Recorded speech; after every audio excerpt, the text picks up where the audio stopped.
La terrible séduction de l'ange de lumière. On va commencer par lire 2 Corinthiens 11, des versets 14 et 15. Ces hommes-là sont de faux apôtres, des ouvriers trompeurs déguisés en apôtres de Christ. Et cela n'est pas étonnant puisque Satan lui-même se déguise en ange de lumière. Il n'est donc pas étrange que ces ministres aussi se déguisent en ministres de justice. Leur fin sera selon leurs œuvres. Alors plusieurs choses sont importantes et sont évoquées par l'apôtre Paul ici.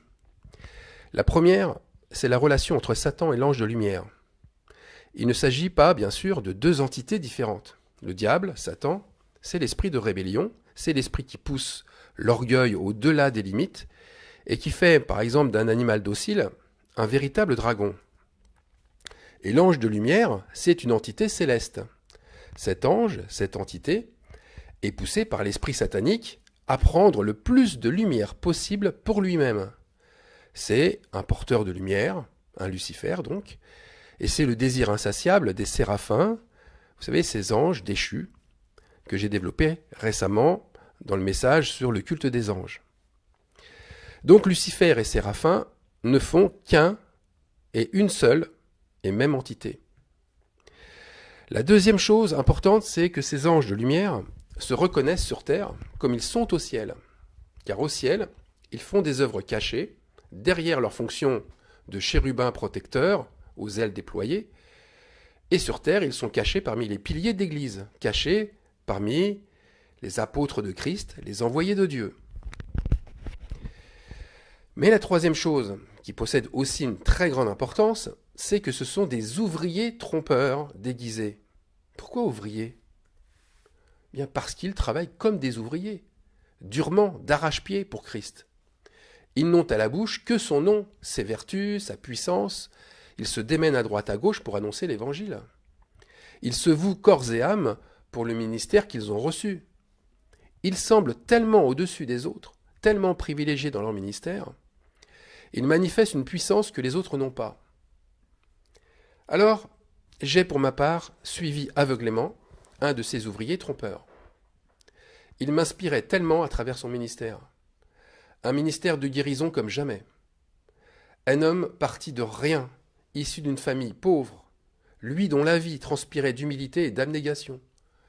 Il ne comptait pas son argent, ni ses heures, ni ses forces pour prêcher et aller jusqu'à l'épuisement à la suite des longues chaînes de malades qui venaient vers lui pour être guéris.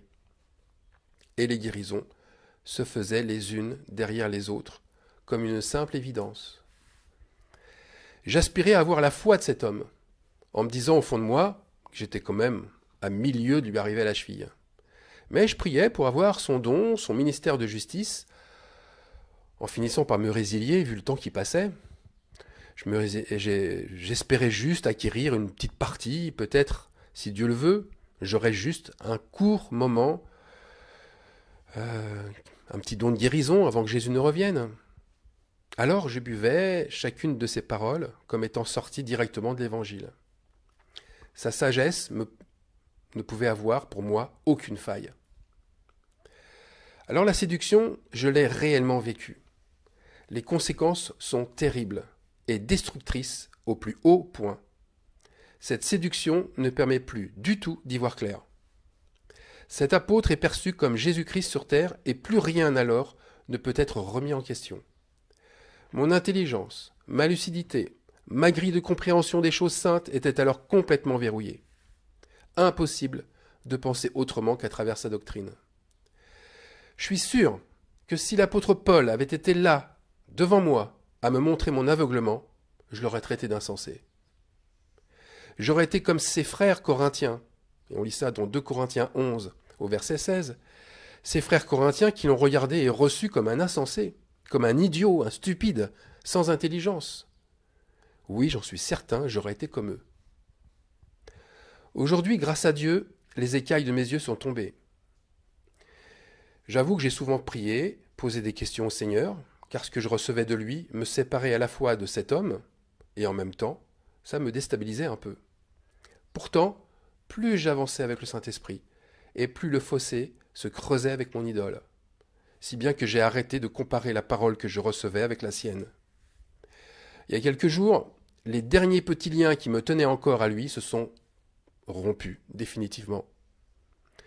Et ce que mon Seigneur m'a confié avec les anges déchus m'a définitivement séparé de lui. Je veux être clair, je n'ai aucune amertume à son égard, j'éprouve simplement de la tristesse face à cette folie et à sa folie. Cet homme n'était pas mauvais en soi, mais en rompant le lien avec Dieu, lui, il s'est enivré du miraculeux. Il est allé trop loin dans ses fausses œuvres, puisqu'il emmène toujours aujourd'hui, et malgré qu'il soit décédé, des milliers d'adeptes. Je sais que ce faux apôtre de Christ avait un rituel, une liturgie qui n'avait rien à voir avec l'Évangile. Il était complètement investi dans le culte des anges. Dès son enfance, un ange lui est apparu pour lui dire de s'abstenir de la cigarette et des boissons et de se préparer à une mission future. Il s'est senti, comme n'importe qui d'ailleurs dans son cas l'aurait été, en tout cas sans doute été, il s'est senti plus qu'honoré. Il s'est senti comme pousser des ailes, être élu de Dieu. Ensuite, au fil des années, l'ange est devenu de plus en plus présent. Présent par la voix, par la manifestation d'un homme habillé en blanc, ou par des visions. Au début de son ministère, en pleine journée, une étoile lumineuse brillait au-dessus de lui alors qu'il baptisait d'eau. Ce ministre de justice ne savait plus qui entre le Père, le Fils et l'ange de Dieu se présentait à lui. Et il priait que l'Esprit, l'ange de Dieu, dont il était le serviteur, vienne rendre ses actes surnaturels. Il priait l'ange ainsi, que sa glorieuse présence soit ici afin de faire de la soirée un moment remarquable, afin que les gens n'aient plus peur, mais qu'ils sachent que le glorieux et grand Dieu du ciel soit ici au milieu du peuple, et qu'il soit en train d'agir maintenant au milieu de ses enfants. Je ne sais pas si vous voyez le décalage avec l'Évangile. Demander à Dieu une démonstration de puissance, alors que Christ nous pousse à l'humilité, à la prudence et à se laisser guider par son esprit seul. Jésus-Christ ne faisait pas systématiquement miracle sur miracle. C'est son discernement qui l'amenait parfois à refuser la demande des gens, qui réclament un miracle et qui n'auront comme miracle que celui de Jonas. Et la guérison ne se faisait jamais sans que Jésus précise de ne plus pécher à nouveau et d'être très discret avec le miracle. Dans toutes les réunions, le faux apôtre attendait. Lui, il attendait la présence de l'ange, comme on s'attend à la présence de Dieu. Ses visions lui montraient là où il devait aller et qui il devait voir. Il ne faisait rien, absolument rien, sans l'ange, comme Jésus ne faisait rien sans le voir au Père. En fait, il séduisait et se séduisait lui-même lorsqu'il priait d'être suffisamment humble afin de mériter un tel honneur. Mais alors que s'est-il passé ? Eh bien, l'ange compagnon de l'homme, par nature, est devenu un ange maître et souverain. Ce n'est plus le prédicateur qui dirigeait, c'est l'ange. Et il dirigeait par des voix, par des visions, par des manifestations surnaturelles. C'est l'ange qui supervisait la réunion. C'est lui l'ange qui dévoilait les malades, et qui parfois, par une zone d'ombre sur une personne, pour signaler que sa mort était proche. C'est l'ange qui désignait leur adresse, leur lieu de résidence, ou leur maladie, l'endroit précis du corps d'où ils souffraient. Et tous ceux qui avaient été nommés étaient miraculeusement guéris. Voyez, l'ange avait pris la place du Saint-Esprit. Mais concrètement, on assistait à quoi ? À du spiritisme, à de la divination. C'est cela qui avait remplacé la foi. Quel croyant, lorsqu'il est gravement malade, c'est vrai, ne rêve pas d'une telle intervention divine providentielle dans sa vie ? Et quel pasteur ne rêve pas d'un tel ministère aussi époustouflant ? Pour ma part, ce ministère de guérison, qui touchait jusqu'aux pays les plus éloignés, ça justifiait complètement sa position d'apôtre supérieur aux autres, de prophète majeur. Ce ministre de l'Évangile confirmait à tous les égards ce que Jésus avait annoncé. Jésus avait dit « Vous ferez des choses bien plus grandes ». Mais ces choses, elles devaient être faites avec le Saint-Esprit, pas avec un ange. Et Jésus parlait-il d'un ministère de miracles, lui qui connaît vraiment ce que cela entraîne comme idolâtrie de la part de ceux qui s'y adonnent. Alors maintenant, on pense toujours que les gens qui ont fait un pacte avec le diable ont nécessairement signé un pacte criminel, qui consiste à recevoir la gloire après que l'on ait sacrifié par exemple des animaux, voire des humains, voire pire, des enfants, dans un rituel épouvantable. C'est vrai, ce pacte existe, mais pas toujours de cette façon. Le diable, nous l'avons lu tout à l'heure, le diable s'habille de lumière, il se pare de sainteté. Voyez, un ange est venu lui dire aux faux apôtres, « Je suis envoyé de la présence du Dieu Tout-Puissant pour te dire que ta naissance particulière et la vie étrange que tu as vécue avaient pour but de t'indiquer que tu dois aller à travers le monde et prier pour les malades. Si tu amènes les gens à te croire et si tu es sincère quand tu pries, rien ne résistera devant tes prières, pas même le cancer. » Cet ange déchu fait un pacte diabolique avec l'homme de Dieu. Le deal qu'il passe alors est que s'il fait tout pour se rendre populaire, pour rassembler beaucoup de monde lors de réunions, et que ce qu'il dit, ça suscite la foi, alors sa récompense, sa gloire, sera d'accomplir des miracles extraordinaires, des miracles en cascade. Mais attention, c'est au prix d'une soumission totale envers l'ange de Dieu. J'ai bien dit totale. Vous savez, un jour, l'homme de Dieu alla là où l'ange lui avait interdit d'aller. Et l'ange lui dit, « Tu paieras pour cela. » Pendant 7 mois, il connut, lui et ses proches, des maladies les clouant au lit. Puis l'ange lui dit, « Maintenant fais simplement ce que je te montrerai. » C'est ainsi que les chaînes du mal sont mises, et qu'elles sont bien cadenassées. L'ouvrier du mal doit avoir un caractère entièrement soumis, combatif, déterminé, passionné. Il n'a plus son libre arbitre, c'est un soldat du diable. Et l'ange va encore plus loin dans sa séduction. Il crée des prodiges visibles et identifiables par tout public.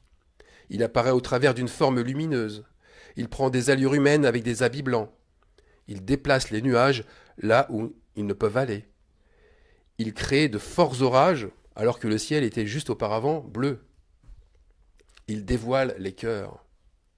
En fait, il ne fait que remplacer le Saint-Esprit, jusqu'à provoquer des faits surnaturels visibles par tous, mais, attention, en synergie avec l'homme de Dieu. L'apôtre choisi par l'ange devient alors sujet à toutes sortes de visions et de sensations surnaturelles qui vont confirmer son ministère, tout en l'amenant à être encore plus à l'écoute de cet ange. Par exemple, il sera en vision, transporté à certains endroits, pour recevoir des interprétations cachées. Il sera transporté à certains endroits pour recevoir des paroles nouvelles, des écrits inédits, ou encore pour prédire des événements futurs. Rappelons-nous comment le diable a agi dans le désert avec Jésus. Il lui a montré en vision sa domination sur la terre en échange de sa soumission totale. Alors faisons attention là aussi. Faisons attention à ne pas tomber facilement dans un excès d'orgueil. Pourquoi dirions-nous « Ah, moi je suis loin de me faire avoir par un ange de lumière. » C'est un message qui concerne sans doute d'autres personnes dont la foi est plus fragile que la mienne. Non, non, c'est une séduction puissante, car elle est si près, elle est si proche du cœur de l'homme, que cela demande, mais beaucoup d'humilité pour la voir, d'abord, et ensuite beaucoup d'humilité pour la combattre. Le diable, il nous attend, il rôde autour de nous lorsque nous sommes affaiblis. Il est là quand nous sommes plongés dans les ténèbres, car la moindre source lumineuse nous captive alors. Et la religion? Eh bien la religion, elle est loin de combattre ces anges-là, bien au contraire. Elle facilite d'abord leur venue et ensuite leur domination. Je prends plusieurs exemples. Le pape Benoît XVI a écrit que les anges marchent à côté de nous. Ils nous protègent en toutes circonstances. Ils nous défendent dans les dangers. Cette partie-là est vraie. Les anges nous protègent, nous défendent, ils sont proches, mais attention, ils campent près de ceux qui craignent Dieu. Il faut le préciser quand même. Il faut craindre Dieu. Et Benoît XVI dit ensuite la chose suivante. Et nous pouvons avoir recours aux anges à tout moment. Ah bon? Mais cette deuxième partie pousse plutôt à s'entourer d'anges de lumière. On ne doit jamais avoir recours directement à un ange à tout moment, et même une seule fois. Même une seule fois. D'abord, c'est l'ange qui est envoyé par Dieu. Jamais un croyant ne doit l'appeler. Jamais un croyant ne doit appeler l'ange. Ce n'est pas à lui de le faire. Même s'il est confronté à une situation difficile, il n'y a qu'un seul médiateur, Christ, l'Esprit Saint. Et par conséquent, pourquoi appeler le Saint-Esprit si nous l'avons en nous? Alors c'est vrai, la religion catholique arbore sa croyance dans les anges d'une manière excessive, puisque les symboles représentant l'ange protecteur sont pléthores. Mais cette religion est-elle un cas particulier? Pas du tout. Toutes les religions, quelles qu'elles soient, ont leur ange de lumière. Toutes. Soit cet ange est visible, soit il est caché. Et cela va jusqu'à cette contradiction tant répandue: prier Dieu, prier Jésus-Christ, tout en pensant à son ange protecteur. Martin Luther, père du protestantisme, il terminait ses prières ainsi: « Que ton saint ange me garde afin que Satan n'ait aucun pouvoir sur moi. Amen. » Déjà, le célèbre réformateur laissait une porte ouverte à ce culte maléfique, en faisant intervenir un ange contre Satan pour le protéger. Alors que les Écritures sont claires. Elles disent: « Résistez-lui avec une foi ferme, soumettez-vous donc à Dieu, résistez au diable et il fuira loin de vous. » Vous voyez, l'ange n'a aucun rôle, ni aucun pouvoir dans ce combat. Notre prière non plus d'ailleurs.